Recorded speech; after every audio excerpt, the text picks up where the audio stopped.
1987, there's been a great partnership between student assistants and the city and our school department, and that is due to the wonderful reputation that you all have in making sure that the kids in our school system are treated like adults and are treated on their own. And the understanding is out there that a problem that they bring into the school not only affects them, but affects everyone else in their classroom, affects the faculty, and it affects the whole city as a whole. So since the program began here in the city of Warwick, more than 13,000 youth in our city have been served. And those counselors become a part of their family and a part of their daily life. And I think that's what's really important, and the reason why I really wanted to be here today was to say a great big thank you for understanding, and as Jim Gillen would have been the first to say, recovery and recovery issues need to be on Main Street.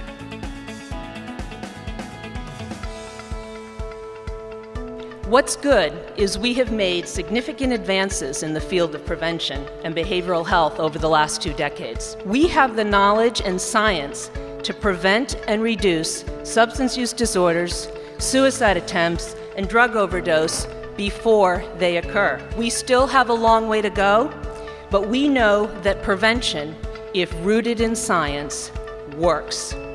In each of today's workshops, you will hear about specific windows of opportunity, sometimes as early as infancy, to prevent serious and chronic problems.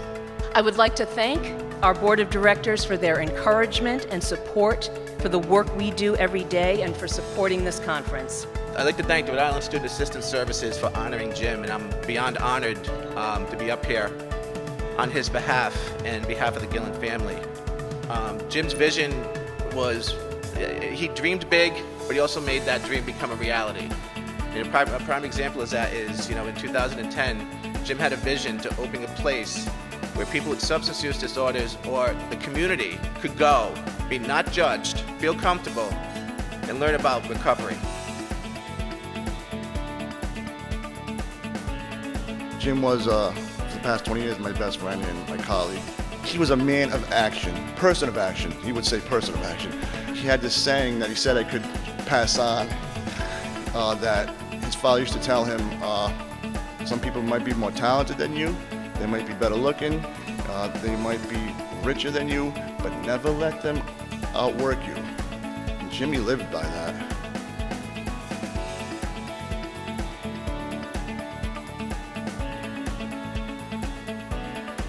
Jim was one of the first people I met. I met him in my first week on the job and found his passion and his enthusiasm, his intelligence, and his warmth just so infectious. 700,000 lives have been touched by this program since its inception. I didn't know it went back to the 80s, so I was glad to hear that from the mayor. That's a lot of people. Your efforts are really a shining example. What you're doing not only with counseling, but with peer support, helping everybody gain a sense of belonging, and providing recovery hope to people who are so young, battling strong addictions at such a young age, knowing that hope is possible, that community is available. Those are critical activities. I mean, really, without which we would be in serious trouble. So thank you for the work that you do every day. And I'm very happy to be here in Rhode Island where so many positive things are happening. So why is upstream suicide prevention important to us? Well, youth suicide rates have been flat during the past decade throughout the United States, and you can see the bars here for different age groups, 5 through 9 through 20 through 24. We have not been able to put much of a dent in that through our typical approaches. We train gatekeepers to identify, intervene, and refer, and given the large range of prevention activities, it's really a narrow focus, again, on crisis, identification, intervention, and treatment. I think we need to expand our strategy to include more upstream primary prevention approaches because using a model of, say, CPR, we don't prevent heart attacks by giving CPR. That's only a response after a heart attack. So what do we do to prevent heart attacks?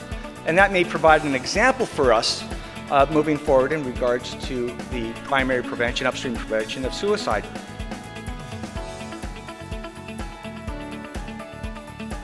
So how might suicide risk factors be targeted?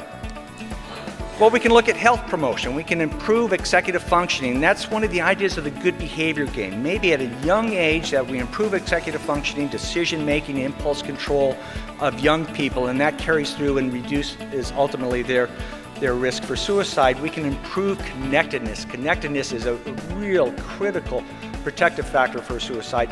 And we can better restrict means, not eliminate means, but restrict means. We know that households that have a firearm, unrestricted firearm in them, is 5 times more likely to see a suicide death than homes that do not. So getting back to this spectrum again, and talking about upstream suicide prevention, that everyone is unique in regards to their suicide risk profile and how they get to that point. And opportunities to intervene and to prevent may occur at any point along the lifespan, may come at a point of crisis, but may come upstream as well. And I would encourage us to look at the full range of prevention activities so that a suicide that could have occurred here is prevented here. Thank you.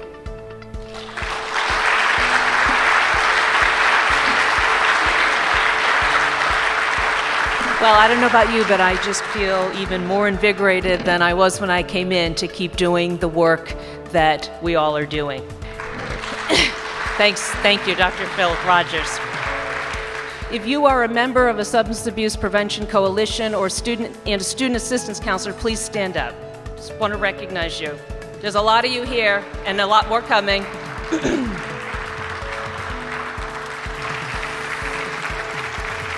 That is our prevention infrastructure in Rhode Island, and I thank you for doing the work that you do. Every day you are making a difference.